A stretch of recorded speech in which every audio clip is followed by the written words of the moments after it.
Hello, everybody. It is Matt, and it is Sinful Sunday, and I am back at you with yet another review. Before I roll on to any of that, I want to wish each and every one of you a great morning, evening, dawn, day, or dusk, all that lovely stuff, because life really is too short as is. Do me a really huge favor and like, share, and subscribe. I know I'm here an awful lot, but I have an awful lot on my plate to review, so please keep that in mind. And one last little tidbit of information. Check out the description box. I give you your brief synopsis, your starring cast, your director, your runtime of the cut I am watching, along with a link for a trailer, a link for where you can purchase it, and if you decide, you can help toss a couple bucks my way and help support the channel. So with all that said in mind, let's get all that out of the way and roll on to the film of the day. And today's movie is a fun one. It is another one from our good old pal, Joe Sherlock. I am a huge fan of his films. They are all fun from beginning to end. You never know exactly what you're going to get yourself into, except for you're going to have a lovely shower scene or two, bevy of buxom beauties, maybe a creature or two, some off-the-wall humor, and not to mention you will have a star-studded cast of the... I say star-studded, but it is the regular troupe of actors that Joe likes to use for his films. And if you are a fan of Joe's films, you know to look out for each and every one of these actors, because there are a lot of them that he uses on a regular basis that I personally love seeing in each and every one of his films. Hence why when I do a Joe Sherlock film, I always, in the description, I always name off every single person that is in the movie, because every single person deserves that, because they are a star in my heart in when it comes to a Joe Sherlock film. So keep that in mind. So now, what is today's movie? Today's movie came out in 2021. It is none other than Things 666. It runs at about an hour and 12 minutes. It is not a long one, but most Joe Sherlock's films are not very long. They run at about that, anywhere from about an hour and 10 minutes to an hour and 30 minutes. They're not really long movies. They are perfectly run-timed movies, in my opinion. You can watch two of them in the price of one feature-length film of today's standards, especially if you're counting the new Martin Scorsese film.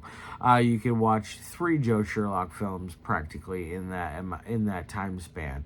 So keep that in mind. That's the kind of runtime you're running with. They are very short, very brief, but you get a lot for what you purchase. So it is not a waste of time, a waste of money, or any of that.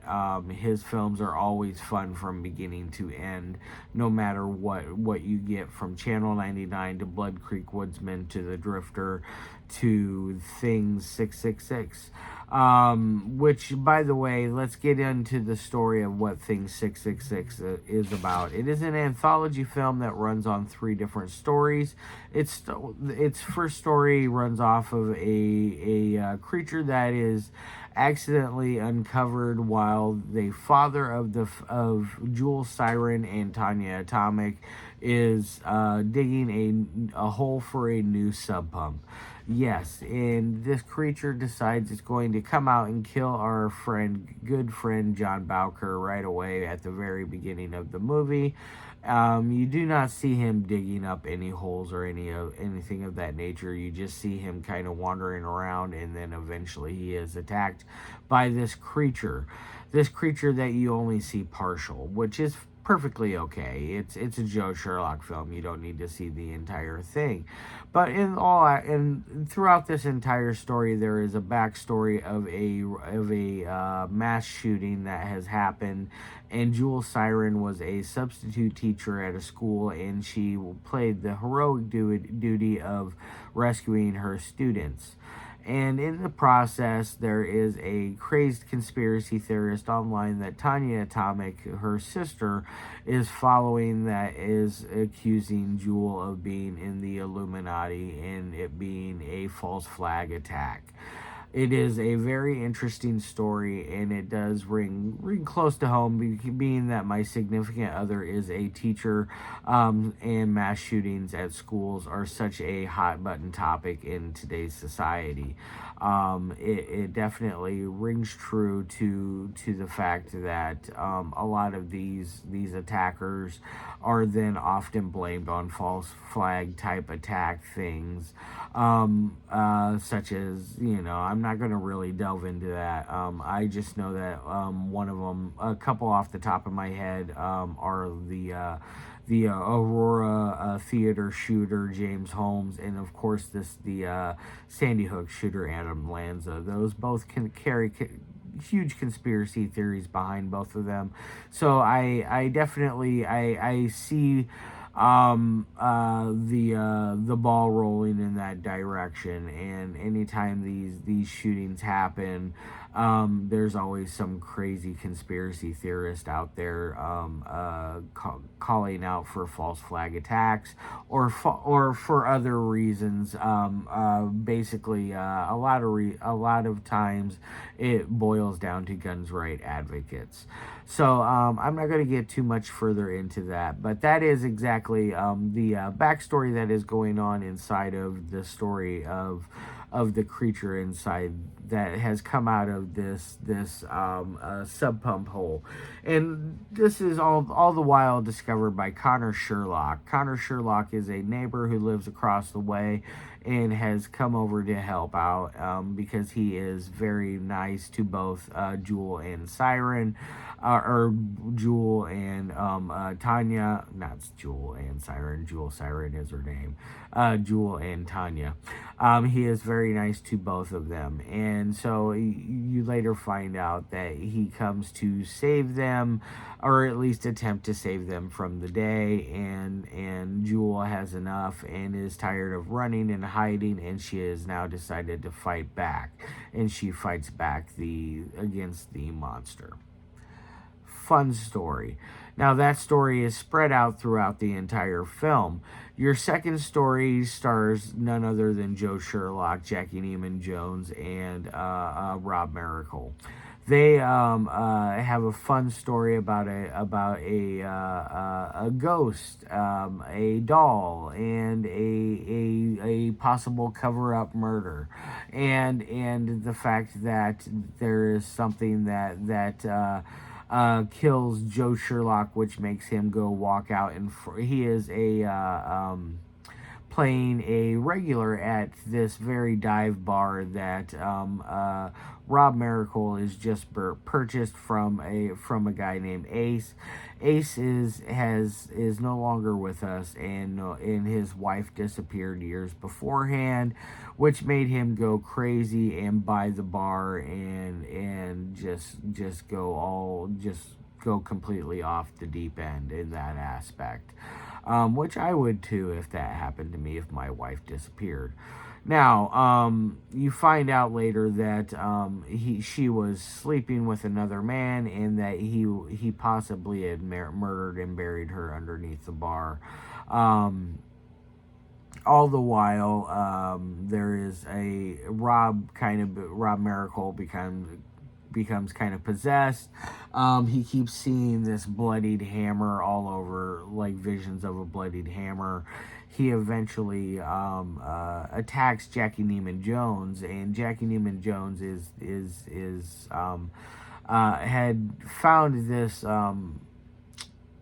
doll that Ace's wife's mother. So Ace's mother-in-law had made for Ace's wife when she was younger, and the doll is now the new bar mascot, which Rob is not very hip or cool to. She finds it while she is going around back looking for the good stuff, because that is what Joe Sherlock's character is asking for the night of his unfortunate accident, is the good stuff. Apparently she finds a bottle back there. It is covered in all kinds of like moldy yuck and just grossness. And so she dusts the bottle off and decides that that must be the bottle. Both her and Rob decide that must be it, I guess, and she decides to serve it to Joe. Joe ingests not one but two hefty shots full of it and decides he's going to leave for the evening. He says, "No, that is not the good stuff, but it will work." Um, Quickly, Jackie gives haste and says, "Give us your keys, you're not going anywhere." And she takes his keys, and he decides he is not going to take a cab or an Uber ride home. He is just going to walk it home. And that's when his unfortunate accident happens. And then eventually, like I was going at, where Rob had been seeing all these visions of a bloodied hammer, he eventually finds a hammer and he attacks Jackie Neyman Jones's character, while he seems very, very possessed in the process. She eventually stabs him in the stomach with a cement trowel, and it just goes on from there. That is a very interesting story. Not the best out of all three of them, but I would say second best. And third, going into the third and final story, is The Worm. The Worm story is a very interesting story as well. Not to say that it is they go in order by how good they are. Not to say that any one of them are bad by any means. They're all fun in their own aspect. But The Worm follows a girl named Rusty, and Rusty is a online webcam girl that is doing special shows for her clients online. And one day, her client, I believe his name was Lewis, if memory serves me correct. My memory on names is very bad, but they quickly come to the conclusion that things are not right with him, and he needs to send her a package, which of course she's all playful. "Oh yes, you can send it to my P.O. box, blah blah blah blah." I accept all kinds of gifts and toys and things of that nature, of sexual nature, and gifts of that nature, to her P.O. box. He quickly insists that no, this must come to her house. This thing it must not be opened. It must not be used. It is a worm. She does not have to feed it. She does not have to do anything with it. Just leave it in the box. She eventually gives out her address. She tells Lewis that if he shows up at her house, he will tase him. Excuse me. The package arrives, and eventually Dale Wilson's character shows up, and Dale Wilson's character is always fun. Dale and Richard Johnson are both my favorite Joe Sherlock actors amongst his troupe of actors. Jackie Neyman Jones is another one that I absolutely love and adore. Even Connor Sherlock is another one that I have really grown to really like his stuff, especially in this. Connor did such a good job, I felt, because you don't really get him in, his roles usually aren't as large as what they were as they are in Things 666.